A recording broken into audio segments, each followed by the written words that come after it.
Hi hello everyone, welcome back to Souji's tasty bites. మా ఇంట్లో కాసిన ద్రాక్ష పళ్ళు చూసారా ఎంత అందంగా ఉన్నాయో. ఆగండి, ఇదేంటి ఉసిరికాయలు పట్టుకొని ద్రాక్ష పళ్ళు అంటుంది అనుకుంటున్నారా? మరేం చేయనండి, అవి చూస్తేనేమో గుత్తులుగా వేలాడుతూ ఎంత నోరూరుస్తున్నాయో. నాకైతే ద్రాక్ష పళ్ళే గుర్తొస్తున్నాయి. మరి ఈ సీజన్లో దొరికే ఈ ద్రాక్ష పళ్ళు సారీ ఈ ఉసిరికాయల్ని నార్మల్గా అయితే పచ్చికాయలనే తింటూ ఉంటాం, లేదంటే వాటర్లో కొంచెం ఉప్పు కారం వేసుకొని ఊరబెట్టుకొని తింటూ ఉంటాం. అది కాదంటే ఈ కాయల్ని చక్కగా వేయించుకొని రోటి పచ్చడి చేసుకొని తింటూ ఉంటాం. ఇవేమీ కాకుండా ఈ చిన్న ఉసిరికాయలతో నిల్వ పచ్చడి ఎప్పుడైనా ట్రై చేశారా? లేదంటే ఇప్పుడు ఒకసారి చూడండి.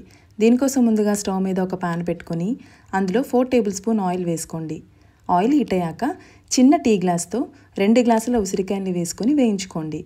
ఉసిరికాయలు ఎక్కువసేపు వేయించాల్సిన పని లేదండి, ఎక్కువగా వేయిస్తే ఇవి మెత్తబడిపోతాయి. సో 2 to 3 మినిట్స్ పాటు మీడియం ఫ్లేమ్లో వేయించుకుంటే సరిపోతుంది.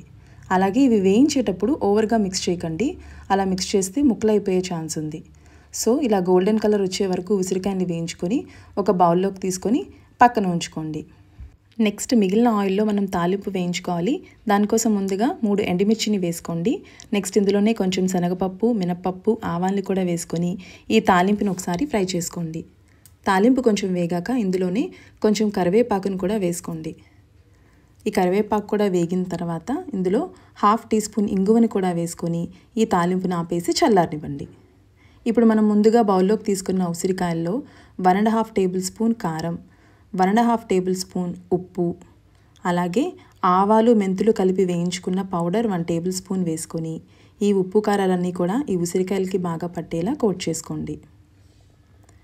ఇలా కోట్ చేసుకున్న తర్వాత మనం ముందుగా వేయించుకుని చల్లారిన తాలింపును మాత్రమే ఇందులో వేసుకొని కలుపుకోండి. తాలింపు వేడిగా ఉన్నప్పుడు కలుపుకూడదండి, తాలింపు చల్లగా అయిన తర్వాత మాత్రమే కలుపుకోవాలి.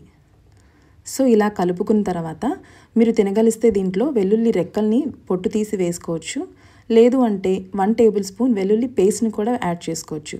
నేనైతే ఇక్కడ పేస్ట్ని యాడ్ చేస్తున్నాను. ఇలా వేసుకొని కలిపేసుకుంటే నిల్వ పచ్చడి రెడీ. సో మీరు కూడా ఈ నిల్వ పచ్చడిని తప్పకుండా ట్రై చేయండి. అలాగే లైక్ చేసి, షేర్ చేసి, సబ్స్క్రైబ్ చేయండి. Thank you for watching.